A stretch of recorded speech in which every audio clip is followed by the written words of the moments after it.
You're listening to the Spartan Sports Network Weekly Recap. And here's your host, Walt Fowler. And we are at the midway point of October. This recording on October 15th. This past week, we start with the men's soccer squad as Gray and Brown Spartans keep rolling along. Yet another win, make it 6 in a row. St. Thomas Aquinas defeated Malloy 1-0 on Saturday. Luis Morales with the lone goal in that game, his third of the season. Goalkeeper Jack Nicholson for the Spartans, 2 saves, his 5th shutout of the season. So now with the 6th straight win, St. Thomas Aquinas men's soccer squad 9-2-1 overall, 5-1 in conference play, and they went into the Malloy game ranked 6th in the East region in the coaches poll. Up next for men's soccer, they will play at LIU Post, that game on Wednesday. Women's soccer mixed results for the women's soccer squad this past week. Wednesday, they won at home against Holy Family, a thriller 2-1 in overtime. Sarah Colati notched her second of the season, and Mackenzie Moreau also scored her second of the season. Courtney Dumaine, the goalkeeper for the women's soccer squad, had 8 saves. After that, on Saturday, losing a tough one at home to Malloy 1-0. Courtney Dumaine with 2 saves in that game.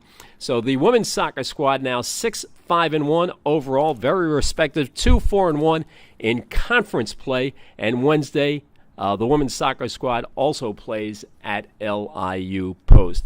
How about the men's and women's cross-country team? This past weekend, they had the Spartan alumni race at Tomlin State Park. Prior to that, the men's and women's cross-country squad competed in the Highlander Challenge that was in Newark and hosted by the New Jersey Institute of Technology. And I caught up with men's and women's cross-country head coach Nicole Ryan to talk about the Spartans' good showing at the Highlander Challenge.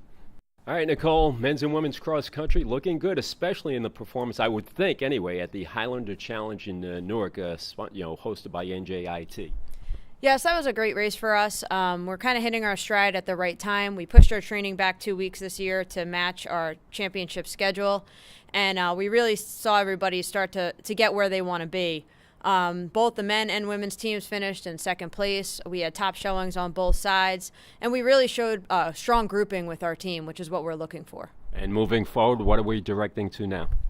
Right now, this past weekend, we just hosted our alumni race. That's really just a fun day where we get to go back to our roots, meet the people who set the foundation for this program and helped us get where we are. We're focused on our last invitational next weekend at the Hudson Valley Superdome, and then really looking to be prepared for the ECC Championship. I'm very happy with the performances at this point in time. Both sides have really stepped it up.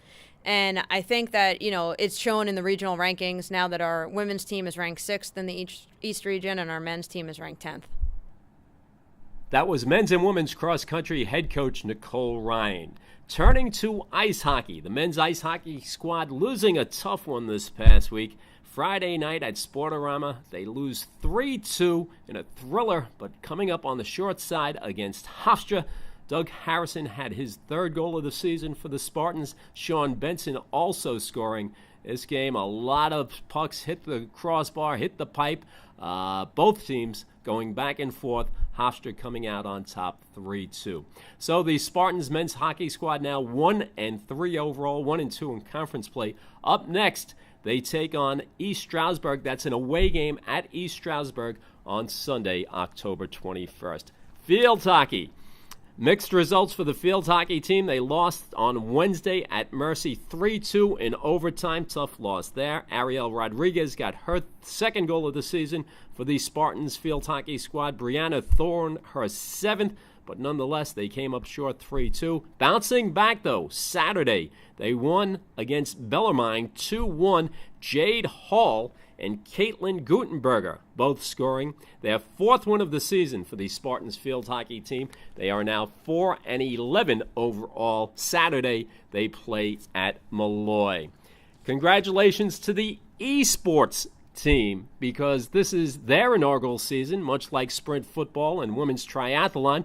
Head coach Kevin Roth guiding the esports squad. They had their first competition on Saturday with Damon College, SUNY Canton, and RIT. The way it turned out, they lost a couple to Damon College in League of Legends and Fortnite to SUNY Canton in Fortnite, but then they split with SUNY Canton, winning the second match of Fortnite 2-0, and that was Alex Ordonez and Kian Baczynski winning that for the Spartans esports squad.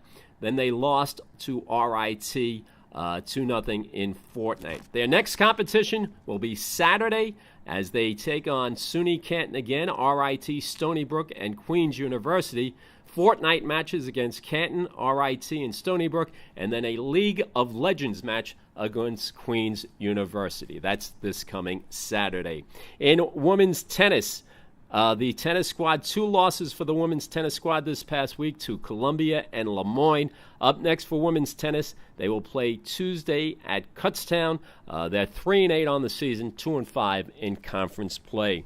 This is the last tournament for the men's golf squad as they are competing in the California University of Pennsylvania Vulcan Invitational in Greensburg, PA, and we will have the results of that on next week's weekly recap.